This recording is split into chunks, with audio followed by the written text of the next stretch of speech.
Okay, we're going to be doing blood typing in this video. At the end of the last video, we had talked about blood transfusions. One of the things that you have to know before you do a blood transfusion is what blood type the patient has and what compatible blood types you can give that person. Blood groups are how you know the compatible blood types. There are two factors that are going to be at play here, antigens and antibodies. Unfortunately, those things have alternate names, agglutinogens and agglutinins. Antigens are also called agglutinogens. I am never going to call them that, but your book does. The reason they have that name is because antigens and antibodies, when they interact with each other, they cause agglutination. So they call them agglutinogens because they can agglutinate blood. I think they were trying to tell you what they were doing. I don't like to call them that. I don't know why. I've just never liked that name. So I'm just going to call them antigens. What I need you to understand about the antigens is that these are molecules on the surface of the cells themselves. They are usually some type of glycoprotein or receptor or something. They have a specific shape. They are specific to the cells themselves. There are three basic antigens that a person can have. There's A antigens, B antigens, and then what's usually a D antigen, which is more commonly called an Rh antigen. You can have all three of those, in which case your blood type would be AB positive. You could have none of those, in which case your blood type would be O negative, or you can sort of mix and match your combination. But the antigens are what determine your blood type. So if you have an A and nothing else, you're A negative. If you have the A and the D, you're A positive. This is, again, what determines your blood type. Now, agglutinins or antibodies are an immune system thing. They are designed to protect you against opposite blood types. And so these are warriors designed to attack the opposite types of blood. In relation to A's and B's, you automatically make antibodies against the opposite antigens. So if you have type A blood, you're going to make anti-B antibodies to attack B blood if B blood ever gets anywhere near your A blood, and vice versa. In relation to the D, the Rh though, that works differently. You are not born making those antibodies. Your body essentially gets lazy with those, and it only makes them if you get exposed to that. So that one does work a little bit differently. Now, I mentioned these things are named based on what they can do to blood, so it's important that you understand what agglutination looks like. You're going to see this in the lab. When you do this in lab, you're going to prick your finger and you're going to put 3 drops of blood on a slide. Your blood is going to look nice and red and evenly dispersed, the red will be. You're then going to drop antibodies, so you're going to put anti-A, anti-B, and anti-D into the 3 separate drops of blood that you have put on the slide. Then you're going to stir a little bit and you're going to wait to see if the blood agglutinates. Agglutination is clumping of cells as a result of antibody mixing. So if the antibodies agglutinate the blood, it means you have the antigen that goes against that antibody. So assuming that this was the anti-A, that would mean this person has the A antigen. If this was the anti-B, they do not have the B antigen, so this person would have blood type A because they agglutinated over here, but they did not over there. So you can see the clumping on this side, no clumping over here. So agglutination is just clumping the cells together. We use this in lab to figure out what blood type you have. This is also what a transfusion reaction looks like. If you mix, like if you gave a person with blood type A, blood type B by accident during a whole blood transfusion, this is what would happen in their bloodstream. And like I said up here, this is super dangerous. You essentially just made all of their blood clump together and now it can't flow like it's supposed to. Okay, so here's where we're going to attempt to draw out what is going on with this. Okay. I got my handy dandy pen and my horrible handwriting. Here we go. Okay, so the antigens are present on the surface of the cells, so we need to draw some cells. The antigens all have very specific shapes. So in the case of this one, we've got my little triangle. This is going to be my A antigen. Man, what a crappy little pen I have today. Okay. If there's an A antigen present, remember the antigen is what determines our blood type. That means this person is blood type A. Write that over here. Okay. The other antigen, different shape. We're going to make this one nice and rounded. Oh, I was going to say my pen was being good, and then it decided to not be good. Okay. Different shape, different antigen. We've only got this one present. This one is our B antigen. If that one is present, then our person has type B blood. If the person gets both shapes, the triangle and the loopy, then that means they have both A and B, so they are blood type AB. And if the person gets none of those, that's what the O meant. It means that they have 0 of the antigens on the surface of their blood. Okay, now here's where things start to get more complicated. In addition to the antigens on the surface of the cell, we have the antibodies. Antibodies are proteins floating around in the plasma. They are much, much smaller, and they go against the opposite blood type. So here's what that means. A person with type A blood is not going to have an antibody that would attack their own blood. That would be stupid. They're going to have an antibody that would attack the opposite blood type. So over here, I'm going to make another column for antibodies. And here's what it means.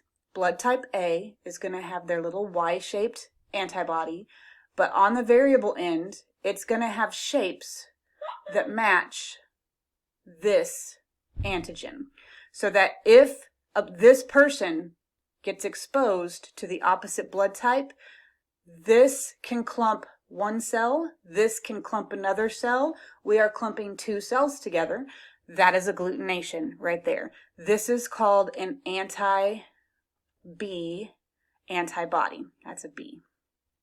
Antibody. This is also not helping that my monitor is shaking. Y'all can't see that though. Okay. Same thing's going to happen for anti-B, but in the reverse. They are going to have an antibody, but it's going to have the shape on the end that matches the anti-A. So they have an anti-A antibody. And if they get exposed to A blood, they are going to vigorously clump the A blood and try to murder the A blood. The key here is the antibodies are the warriors. They are what's trying to kill the opposing blood type. Now, AB, they already have both antigens. It would be really stupid of them to make warriors against any of theirs, so they have no antibodies. They can't fight any blood. So here's what that means. They have no warriors against blood typing. They are what are known as a universal recipient. Look at my crappy handwriting. And I can't sing either. Whee! And now it doesn't even want to pick up my words. And it looks like I can't spell. Recipient. Universal recipient is what that is attempting to say. So you can give them any blood because they have no warriors to attack any blood. O, on the other hand, has no antigens, which means they got antibodies to fight everybody. They're going to murder anything you try to put in their system. So they've got anti-A's and they've got anti-B's. Now, here's the flip side of them now. They have no antigens on the surface of their cell. So if you give these to a person with type A, these warriors got nothing to attack. They can't fight it. If you give them to B, their warriors have nothing to attack. Give them to AB, they had no warriors they can't attack. Give them to type O, once again, nothing for them to attack. So type O is the universal donor. Universal donor. Man, I am loopy today. Nothing like a snow day to make a person crazy. Okay, so that's how the basic ABO blood grouping is going to work. This is all genetically determined. Once again, let me remind you, there are complicating factors here that can make this worse, but this is the super basic stuff. Now, let's add some things. One thing. We're only going to add one thing to this, and that's the RH factor. The RH factor is an additional antigen, an additional shape that can be present on the surface of cells. Once again, it is genetically determined. So I'm going to say this person that has B blood, they also have this additional shape on the surface of the cells. This one is, I'm saying that wrong, it's the D antigen. I'm saying D because that's the most common Rh antigen. If a person has that, boom, they are positive. So just by doing that, that makes that person be positive. Now the A up there doesn't have that, they are A negative. Since that person with A does not have the antigen, it means they have the ability to make the antibody. But one of the things that I said earlier is you are not born making the Rh antibody. So, if exposed, that's where I lose my slide. Okay, if exposed to positive blood,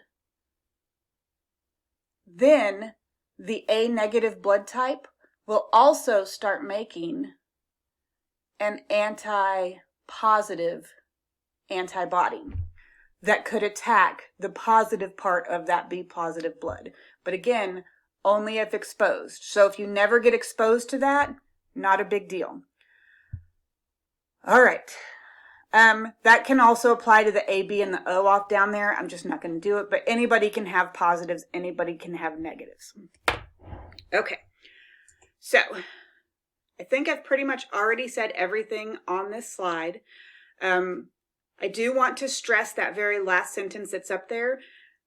Because you only make the antibodies to the Rh group if you've been exposed, the first time somebody gets exposed to positive blood, if they're negative, there will be no transfusion reaction, there will be no agglutination, but if you were to give them the opposing blood type again, the second time there would be a transfusion reaction, and so we wouldn't want to do that again. So typically speaking, we do not want to give negative people positive blood. We just don't want to do that because it could be the second time. You don't know what's happened in their past. Okay. Your book has this table to kind of show you what's up. They've done different shapes than what I've done, but again, you're just seeing the fact that they're shapes. They're only doing, it looks like, A's and B's. And their antibodies they've done in a weird sort of a shape, floating around out there, but at least they're there. They've included the universal donor, universal recipient stuff. The other thing that I like that they've done is they've shown you whose blood anybody can receive. This is one of the things that I'm hoping you can figure out for yourself and not have to memorize after a certain point.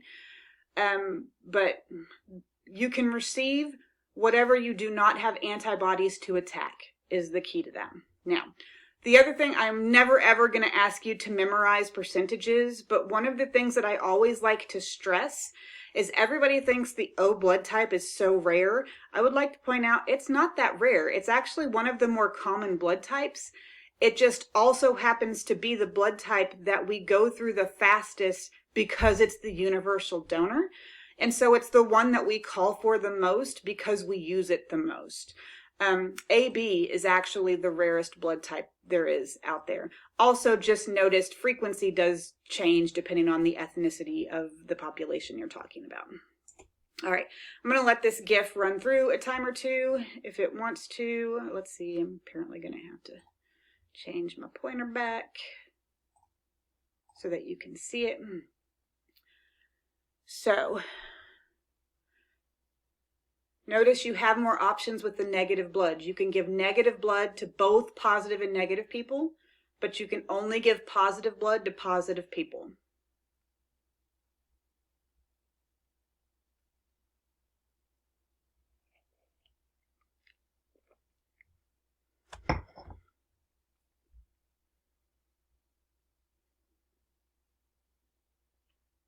Okay, I think that was it being finished. You can find that GIF online if you really want it. I just like that because it's in picture form and everybody likes to claim they're a visual person, but that works well. Okay, next, what is hemolytic disease of the newborn? One of the ways I think that it works best for people to remember this is to, once you know your blood type, the first thing to think about is, would this affect you, yes or no? So for example, my blood type is A positive. This would never be a problem for me. So it helps me to remember that because then I know this only affects women who are of the negative genotype when it comes to their blood type. So A negative, B negative, AB negative, it only affects negative women. The second half to this is it only affects negative women who are pregnant with positive babies. So here's the thing.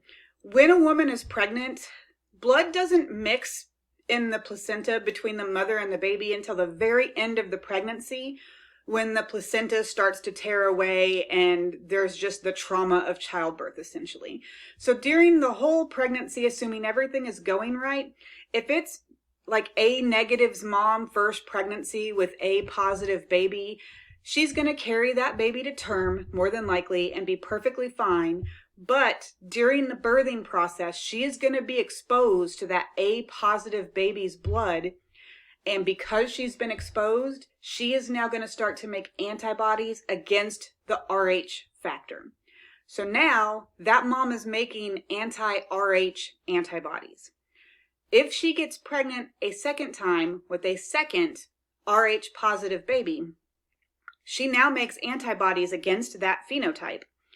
And antibodies can cross the placenta. That means mom's blood is now going to cross the placenta and start to attack the baby while the baby is still in utero, because antibodies' job are to attack foreign substances, and that's what it views the baby as. So hemolytic disease of the newborn affects second, third, fourth, whatever subsequent baby when mom's antibodies are attacking the positive phenotype when mom is Rh negative. Now, this is actually really easy for us to prevent. As long as mom, one, knows she's pregnant. P.S. If you've never seen it, there's this show on like Discovery or TLC or something called I Didn't Know I Was Pregnant. They're on like 7 seasons or something. They keep finding women who don't know they're pregnant. It's the most bizarre thing in the world to me. But you got to know you're pregnant. You got to be receiving prenatal care. You've got to know your blood type. Doctors do all of that work behind the scenes. And if they find out that you are Rh negative and there's the potential that you have a baby who is Rh positive, then during the birthing process, what they're going to do is they're going to give mom injections of this med called Rogam. Rogam is just antibodies against the Rh factor. So it's the same thing mom would have made if she had been exposed. It's like you're borrowing antibodies. And here's the thing. If you borrow somebody else's antibodies, then your body goes, oh, well, I've got an army. I don't need to make my own army. So when you get pregnant with the second baby, you never learned how to make your own army. And so your body will not attack the second baby. However, second baby, you still have to get the Rogam. You have to do the Rogam for every birth when you are pregnant with a baby of the opposite blood type if you're Rh negative. Okay, I think I've pretty much said everything that's on that slide. Okay, transfusion reaction. It happens if you give a person blood that doesn't match their blood type. So again, if you were to give a person with type A blood, type B blood, there's going to be a transfusion reaction. Basically, it causes that agglutination that you see on the slide when you do the blood typing. I need you to understand that agglutination is not the same thing as blood clotting. However, it does end up amounting to something very similar in that your blood can no longer flow in your blood vessels because all the cells are clumped together. That said, your plasma is still fine. Like, we didn't cause coagulation. Your platelets may or may not get activated. It kind of depends on what's going on there. If you are given enough blood that doesn't match, you can actually full on die from this, but this shows you some of the symptoms. Dyspnea is difficulty breathing. Urticaria is hives. Anaphylaxis is a severe type of shock where your blood pressure plummets and you die. Hypotension is low blood pressure. Hemolysis is your blood cells rupture. Yeah, that's basically the highlights of what happens. Cross-matching we'll talk about in a later slide.